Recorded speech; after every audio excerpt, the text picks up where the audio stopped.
जिंदाबाद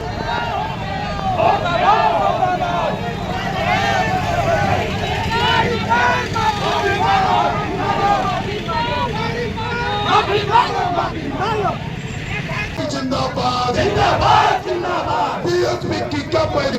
जय भारत जय मसीह। जी को ज्ञापन सौंपे और संविधान की परिभाषा के तहत या संवैधानिक कार्यों के तहत हम लोग अनुशासित होकर इस ज्ञापन को सौंपने के लिए आज यहाँ उन्होंने आपके जातिवाद के खिलाफ क्या बोला? अंबेडकर अंबेडकर अंबेडकर अंबेडकर अंबेडकर अंबेडकर नाम का फैशन हो गया है। बाबा साहब फैशन की चीज नहीं है, बाबा साहब को फैशन बना दिए। बाबा साहब पैशन की चीज है। पैशन बाबा साहब ने हमको पढ़ने लिखने का अधिकार दिया है।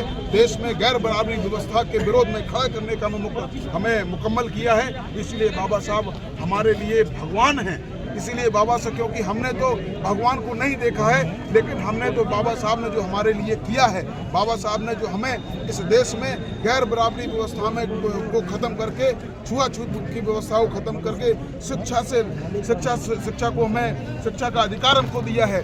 इसलिए हम बाबा साहब हमारे भगवान हैं, हम बाबा साहब के ऋणी हैं। दूसरी लाइन क्या थी जी? दूसरी लाइन कि हमें नरक और स्वर्ग का फर्क बताया जा रहा था। तो हमें नरक और स्वर्ग हमें मालूम नहीं है, लेकिन हम इस धरती पे रहते हैं। न हम पुनर्जन्म और जन्म में विश्वास करते हैं, न नरक और स्वर्ग में विश्वास करते हैं। हम विश्वास करते हैं तो आज हम जीवित हैं। जो हमारे साथ में इस देश में घटनाएं हो रही हैं, हमारे साथ में गैर बराबरी व्यवस्था की हमारे साथ में काम हो रहे हैं, इसीलिए करने का ऐसा घृणित काम किया है, जिसके विरोध में हम कश्मीर से कन्याकुमारी तक माननीय बहन जी के निर्देशानुसार हम लोग धरना प्रदर्शन और अपना ज्ञापन देने आपके बीच में आए हैं साथी सर। और हम ज्ञापन का इस प्रकार प्रारूप है। सेवा में महामहिम राष्ट्रपति महोदय जी, राष्ट्रपति भवन नई दिल्ली, द्वारा जिला कलेक्टर जिला सिंगरौली मध्य प्रदेश।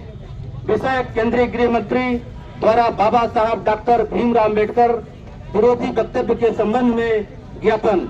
महोदय, जैसा कि सर विदित है कि अभी हाल ही में संसद के शीतकालीन सत्र के दौरान केंद्रीय गृह मंत्री श्री अमित शाह जी द्वारा संसद में अपने वक्तव्य में भारतीय संविधान के मूल निर्माता एवं करोड़ों SC/ST एवं OBC आदि बहुजन के मसीहा, प्रेरणा स्रोत एवं उद्धार धारक परम पूज्य बाबा साहब डॉक्टर भीमराव अम्बेडकर जी के प्रति अमर्यादित एवं उपहासपूर्ण शब्दों का प्रयोग किया गया है।